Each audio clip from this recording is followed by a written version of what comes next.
Welcome दोस्तों, data sufficiency maths.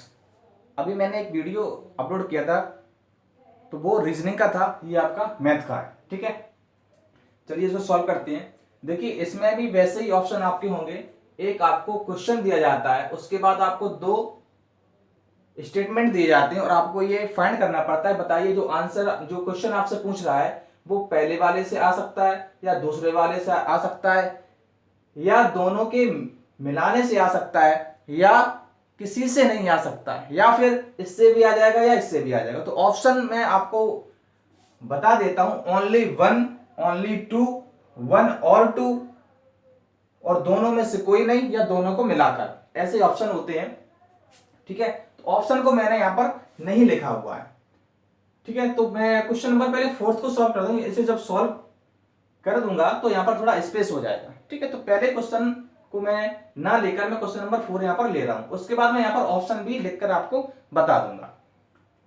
तो fourth question है, और मैंने एक बार आपसे और बोली थी कि अगर आपकी कंसेप्ट क्लियर नहीं है तो इस क्वेश्चन को छूना बेकार है आपका। ठीक है, कंसेप्ट क्लियर होंगे, अगर आपने शॉर्ट ट्रिक से मैथ पढ़ी हुई है तो आपके लिए क्वेश्चन नहीं है, आपको बेसिक कंसेप्ट पढ़ना पड़ेगा।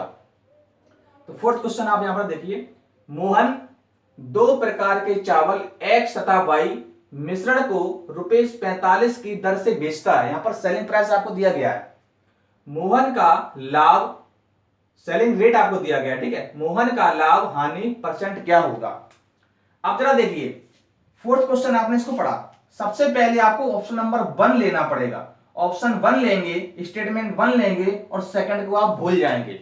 आप ये मानेंगे आपके पास सेकंड का स्टेटमेंट है ही नहीं। क्वेश्चन फोर्थ को मैं यहां सॉल्व करता हूं। दो प्रकार के चावल हैं, एक्स और वाई। ठीक है, एक्स वाई चावल हैं दो टाइप के। इसमें से कह रहा है कि मोहन ने दो प्रकार के चावल एक्स तथा वाई को मिश्रण के जो है 45 की दर से बेचा है।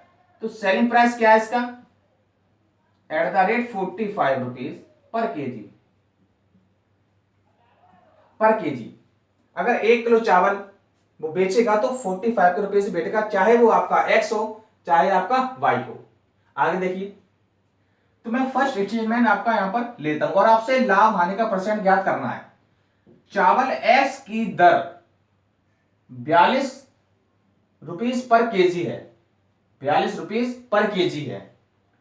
आप बताइए, यहां पर आपको कुछ अमाउंट तो दिया नहीं गया एक्स का कि उसने 1 किलो चावल खरीदे या 2 किलो चावल खरीदे। तो मैं मान लेता हूं उसने 1 केजी चावल खरीदे, किस रेट से खरीदे, 42। और इसमें बाई का तो मान दिया ही नहीं गया, इसमें बाई का मान तो दिया ही नहीं गया। अब मैं सिर्फ अभी पहले की बात कर रहा हूं, यहां पर दूसरा नहीं। तो पहले में एक्स की आपको, एक तो जो चावल खरीदे हैं उसकी क्वांटिटी आपको नहीं दी गई है, इसके बाद बाई के बारे में तो उन्होंने कुछ कहा ही नहीं है। क्या पहले से आंसर निकालना संभव है, नहीं है। और देखिए, लाभ के लिए आपको क्या चाहिए, सेलिंग प्राइस आपको चाहिए और आपको कॉस्ट प्राइस चाहिए। सेलिंग प्राइस में से कॉस्ट प्राइस को लेस करेंगे तब जाके आपका कहीं लाभ निकलेगा, या फिर कॉस्ट प्राइस से लेस करेंगे सेलिंग प्राइस तब आपका हानि निकलेगा। ऐसा कुछ भी नहीं है, पहले से कुछ भी नहीं यहां पर बन रहा है। तो पहले से कुछ नहीं बन रहा, क्यों, क्योंकि पहले में आपको एक की, इस एक्स की क्वांटिटी नहीं दी गई है, ना तो वाई की दी गई, और वाई के बारे में कुछ कहा ही नहीं गया है, तो पहले से तो नहीं आएगा। अब दूसरा जरा चेक कीजिए, चावल वाई की दर ₹48 पर केजी है। तो चावल को मैं मान लेता हूं बी, इसकी बी केजी क्वांटिटी उसने खरीदी, किस रेट से खरीदी, 48 से। आप जरा एक बात बताइए, इसमें वाई का दिया है लेकिन इसमें एक्स का नहीं दिया गया है, तो इससे भी नहीं निकलेगा। और दूसरी बात, ये उसकी क्वांटिटी नहीं दी गई है, 10 kilo, 5 kilo, 15 kilo, 1 kilo, 2 kilo, तो इससे भी निकलेगा। अब मैं क्या करता हूं, फर्स्ट से नहीं निकला आपका, दूसरे से नहीं निकला, आप क्या करेंगे, दोनों को ऐड करके चेक करेंगे। तो ऐड करके चेक किया, इसकी मैंने क्वांटिटी 1 केजी मानी थी, इसका रेट इतना है 42 है और इसका रेट इतना है। इन दोनों को अगर हम ऐड करेंगे तो यहां पर कुछ ऐसे निकलेगा, ए बी, और इन दोनों का मल्टीप्लाई करेंगे। तो एक बात बताइए, जब यहां पर ए और बी रहेगा आपका, ए बी और रहेगा, एक चीज मैं आपको और इसमें बता देता हूं। जो इसमें ये क्वांटिटी दी जाए, जो इसमें अमाउंट दिया जाता है, जो इसमें आपको डाटा दिया जाता है 42, 48, 1 लाख, 10 लाख, 15.555, आप उसको बदल दीजिए। आप उसको बदल दीजिए, यहां पर 10 कर दीजिए, यहां पर 20 कर दीजिए, अपने मन से कर दीजिए, अपने मन से कर दीजिए, तो यहां पर 200 हो जाएगा। क्यों? आपको सिर्फ ये बताना कि आंसर निकल सकता है या नहीं। आपसे नहीं बोला गया कि आप आंसर निकाल के बताइए। तो मैंने यहां पर डाटा को चेंज कर दिया, मैंने यहां पर लिख दिया AB इंटू 200। अब बताइए, ये आपकी खरीद थी और ये आपका बेचना था, तो मैंने यहां पर बेचा AB 45, क्योंकि ये आपकी टोटल क्वांटिटी है और इस रेट से उसने बेच दिया। अब भाई इतने का खरीदा, इतने का बेचा, देखने से तो आपको हानि लग रही है, लेकिन हानि कैसे होगी? क्या इसमें हम लेस करें तब भी आपका ए भी रहेगा, और ए भी रहेगा तो वैल्यू कैसे निकलेगी आप बताइए? तो क्वांटिटी तो आपको यहां पर चाहिए, क्वांटिटी नहीं चाहिए तो कुछ भी नहीं होने वाला। ये बात आपको समझ में आई? दूसरी चीज मैंने आपको फिर से बोलता हूं, जब भी डाटा सफिशिएंट का क्वेश्चन होता है, आप डाटा को चेंज कर लीजिए। अगर आपको यहां पर थोड़ा उल्टा सीधा डाटा लग रहा है कि मल्टीप्लाई करने में आपको दिक्कत आ रही है, माइनस करने में दिक्कत आ रही है, आप डाटा को बहुत सिंपल बना लीजिए। आप यहां पर 1 और 2 भी लिख सकते थे। क्यों? आपको सिर्फ ये बताना कि आंसर आएगा या नहीं आएगा। ये सवाल आपका हो गया, आगे देखते हैं।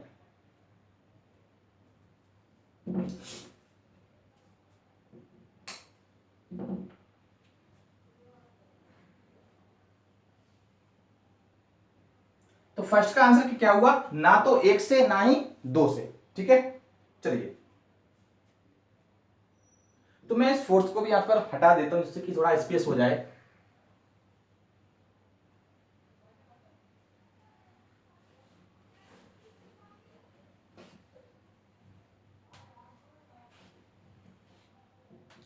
फिर से सुनिएगा, डाटा सफिशिएंसी में पहला स्टेटमेंट देखेंगे, सॉल्व करेंगे, नहीं आया, दूसरा देखेंगे, नहीं आया, दोनों को ऐड करके देखेंगे। ठीक है, लेकिन जब पहला करेंगे तो दूसरा भूल जाएंगे, जब दूसरा करेंगे तो पहला भूल जाएंगे। इस चीज को आप ध्यान रखिएगा। आप क्वेश्चन नंबर फर्स्ट देखते हैं। ए, बी और सी मिलकर एक व्यापार आरंभ करते हैं। एक वर्ष बाद हुए लाभ को किस अनुपात में बांटा जाए? तो फर्स्ट आपका क्या है? ए है, बी है और सी है। जो आपका इन्वेस्टमेंट होता है, जो आपका निवेश होता है, उसी का रेशियो हम लोग बनाते हैं, तो वो आपका लाभ का अनुपात होता है, उसी अनुपात में हम लोग लाभ को बांटते हैं। तो पहला दिया गया है, ए को कुल लाभ का 30% मिला, और जब इन्वेस्टमेंट नहीं दिया जाता, अगर लाभ को ही दिया जाए तो लाभ को ही हम लोग परसेंटेज अनुपात मान लेते हैं। ठीक है, तो ए को कुल लाभ का 30% मिला, तो कुल लाभ अगर मैं 30x मान लूं, तो ए को इसका 30% मिला, यानी कि इसका x का 9x हो जाएगा। तो बी और सी को क्या मिला? पहले स्टेटमेंट की बात कर रहे हैं, दूसरे को भूल जाना है। तो पहले का आपको इतना जानकारी मिला कि इससे ए बी सी का अनुपात मालूम चलेगा? नहीं पता चलेगा, तो पहले को आपको नहीं आएगा, तो पहला आप भूल जाइए, पहले से तो नहीं आ रहा है, पहला स्टेटमेंट है उससे नहीं आ रहा है। अब क्या करेंगे? दूसरा देखेंगे। दूसरा क्या कह रहा है? ए और सी को मिलकर लागत का 5/8 भाग निवेश करते हैं। ए और सी कुल लागत का 5/8 भाग निवेश करते हैं। तो यहां पर अगर आप देख सकते हैं 8 दिया गया है, तो कुल लागत हम ऐसे मानते हैं जो 8 से डिवाइड हो जाए। अभी आपने बोला कि सर डाटा चेंज कर लीजिए, आप यहां पर कुछ भी कर सकते हैं, 1/2 कर सकते हैं, 4/8 कर सकते हैं, 10/100 कर सकते हैं, कुछ भी कर सकते हैं। क्यों? क्योंकि आपको सिर्फ ये बताना कि आंसर आएगा कि नहीं आएगा। तो 5/8 को ही मैं बना रहने देता हूं। तो 5/8 में क्या करता हूं, यहां पर 80 कर लेता हूं, क्योंकि बाद में आपको परसेंटेज भी वहां पर निकालना है। तो 80 कर लीजिए आप, या 8 के ऐसे आपको मल्टीपल यहां पर रखना है जो 8 से डिवाइड हो जाए। तो टोटल मैंने निवेश मान लिया कितना? 80 मान लिया। टोटल निवेश जब 80 है, तो ए और सी मिलकर कुल लागत का 5/8 भाग निवेश करते हैं। तो 80 का 5/8 भाग कितना हो जाएगा आप बताइए? क्या ये 50 ना हुआ? 50 हुआ, मैं इस सी को इस तरफ कर देता हूं, इससे थोड़ी आसानी होगी आपको। इसका 50, तो ए सी ने ले लिया, ए सी ने 50 रुपए लगाए, तो भाई सी कितना रुपए लगाएगा, सॉरी ए सी ने 50 लगाए तो बी आपका 30 लगाएगा। टोटल अमाउंट तो आपका 80 है, 80 में 50 ले लिया ए सी ने, तो बी 30 ले लेगा। आगे देखिए, तो क्या इससे रेशियो निकल के आ गया? अगर ए सी और बी का रेशियो पूछते तो 5:3 आ जाता, लेकिन ए बी सी तीनों का अलग अलग पूछा गया है। आप क्या करेंगे, तो दूसरे से भी नहीं आया, पहले से भी नहीं आया, आप क्या करेंगे, दोनों को कंबाइन करेंगे, सेकंड और फर्स्ट से दोनों को मैंने मिला दिया। अब जरा देखिए क्या है, ये आपका निवेश का अनुपात है, और निवेश का अनुपात ही क्या होता है, लाभ का अनुपात होता है। निवेश का अनुपात ही लाभ का अनुपात होता है, और ये लाभ अगर ए सी को 50 मिला, फिर से समझिए, निवेश जब हम लोग कर देते हैं उसके बाद काटते हैं तो आपका रेशियो निकल के आता है, ठीक है। हमें अभी इसको काटना नहीं है, हमें यह पता है ए और सी ने मिलकर 50 रुपए लगाए, तो ये 50 और 30 का रेशियो हो गया, लेकिन अभी इसमें ए और सी शामिल है इसलिए आंसर नहीं आया। फर्स्ट को देखते हैं, ए को कुल लाभ का 30% मिला, तो ए को कुल लाभ का, तो कुल लाभ आपका कितना था, 80 था। भाई जो रेशियो निवेश का आया वही तो आपका लाभ का हो जाएगा, तो 80 था उसका, 80 में 30% मिला ए को, तो 8 या 24, 50 है ना, एसी का 50 है भाई, 24 तो इसको मिल गया, तो इसका कितना बचा, 26 बचा, तो ये आपका 30 था, तो इसको 2 से काट दिया, 12, 13 और 15, ये इसका अनुपात निकल के आ गया, ठीक है।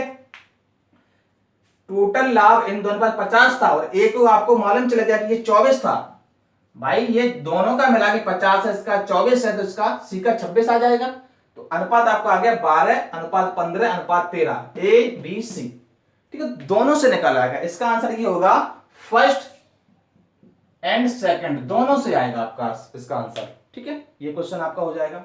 अगला देखते हैं,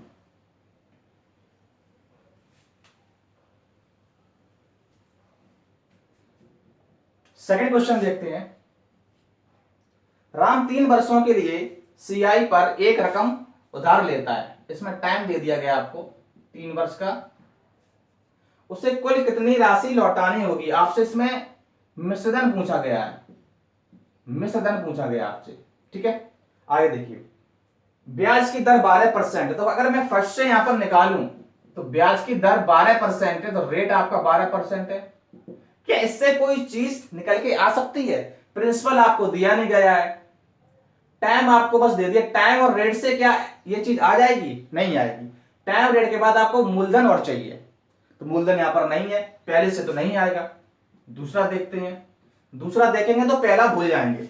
उधार ली गई रकम 2 वर्ष के एसआई की 3 गुनी है, तो मैं यहां पर एसआई की 3 गुनी है, तो मैं लेट कर लेता हूं, लेट सिंपल इंटरेस्ट बराबर एक्स है आपका, तो 2 वर्ष के लिए सिंपल इंटरेस्ट कितना हो जाएगा, सिंपल इंटरेस्ट फॉर 2 ईयर, तो ये आपका हो जाएगा 2x, ठीक है। उधार ली गई रकम 2 वर्ष के लिए एसआई की 3 गुनी है, तो उधार जो रकम ली गई थी वो एसआई की 3 गुनी है। अब एसआई आपका आ गया 2x, तो प्रिंसिपल कितना आ जाएगा, मूलधन कितना आ जाएगा, उधार ली गई राशि को हम लोग मूलधन कहते हैं, तो ये 3 गुनी है ना, तो आपका ये 6x आ जाएगा। क्या इससे आ गया, जरा देखिए, अगर मैं दूसरे ले की बात करूं तो टाइम मेरे पास 3 साल का है, ठीक है, और मेरे पास मूलधन 6x है, क्या टाइम से और मूलधन से क्या मिश्रधन निकल के आ जाएगा, नहीं आएगा। अब क्या करना पड़ेगा, अब जरा देखिए यहां पर, ये इससे तो नहीं आ रहा है, आप क्या करेंगे, मान लीजिए जैसे आपके पास यहां पर सिंपल इंटरेस्ट भी था, आपके पास मूलधन भी था, आपके पास टाइम भी था, तो अब क्या करेंगे हम लोग, यहां पर एक काम करिए, जरा एक चीज यहां पर आप लोग देख सकते हैं कि मूलधन का फॉर्मूला क्या होता है, SI गुणे 100 अपॉन रेट इंटू टाइम, ठीक है। तो मूलधन आपका यहाँ पर कितना है 6x है। अब मैं दोनों को लेकर ऐड कर रहा हूं, पहले से नहीं आया सेकंड से नहीं आया, क्योंकि सेकंड वाले में आपके पास रेट कहां है आप बताइए, मूलधन है ब्याज है समय है, लेकिन रेट कहां है, इसलिए मुझे फर्स्ट और सेकंड दोनों से लेगा, क्योंकि यहाँ पर रेट भी है, यहाँ पर टाइम भी है, यहाँ पर मूलधन भी, यहाँ पर ब्याज भी है। तो मूलधन 6x, सिंपल इंटरेस्ट कितना है 2x है, into 100 upon R T, R क्या आपका 12 है और टी कितना है 3 साल है। अब टी आपको ये वाला लेना है, ठीक है। जब देखिए x से x जब कट ही जाएगा तो हम इसमें फाइंड क्या करें बताइए आप, x x जब आपस में कट गया तो क्या फाइंड करें इसमें, तो इसमें भी ना तो 1 से ना ही 2 से, ना तो 1 ना ही 2, फर्स्ट सेकंड किसी से नहीं आएगा, ये इसका आंसर हो जाएगा, ठीक है। अगला क्वेश्चन देखते हैं, क्वेश्चन नंबर 3।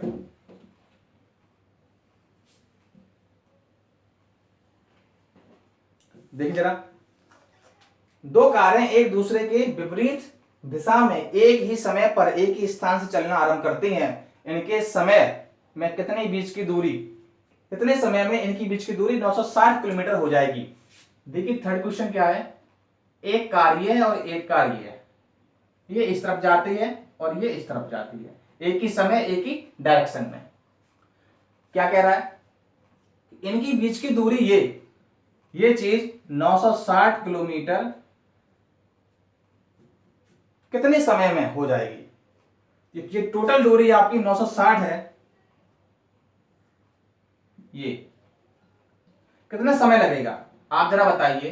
तो फर्स्ट मैं यहां पर देखूं, या आप एक सिंपल सी चीज यहां पर देख सकती हैं, जब ट्रेन या कार अपोजिट डायरेक्शन में जाते हैं, अपोजिट डायरेक्शन में जाती हैं इस टाइप से, तो हम लोग क्या करते हैं, दूरी को ऐड करके डिवाइड करते हैं, और जब सेम डायरेक्शन में जाते हैं तो दूरी को लेस करके तब डिवाइड करते हैं। ये चीज आपने ट्रेन वाले क्वेश्चन में पढ़ी होगी। तो इसमें मुझे किसका काम है, दूरी जो उनकी स्पीड है उनकी ऐड करने का। तो दोनों कारों की चालों का योग 120 है, बिल्कुल। जब अपोजिट डायरेक्शन में जा रही है तो चाल का मुझे योग चाहिए, तो योग है 120, तो 12 8 96, 8 आवर्स लगेंगे। हालांकि ये आपको नहीं निकालना है, आपको सॉल्व नहीं करना है, बस आपको बताना कि आंसर आ जाएगा या नहीं आ जाएगा। तो पहले से आ जाएगा, दोनों चारों का अंतर से नहीं आता है, जब अपोजिट डायरेक्शन होती है तो अंतर से नहीं आता, तब योग से आता है। अगर यही आपसे कहता इसी डायरेक्शन में जा रही है दोनों गाड़ी, तब आपका इससे आंसर आता, ठीक है। तो ये क्वेश्चन से आपके डाटा सफिशिएंसी के। आपको वीडियो कैसा लगा बताइएगा, कोई भी कमी हो आप बताइएगा, मैं इसको यहाँ पर लेकर आऊंगा। All the best.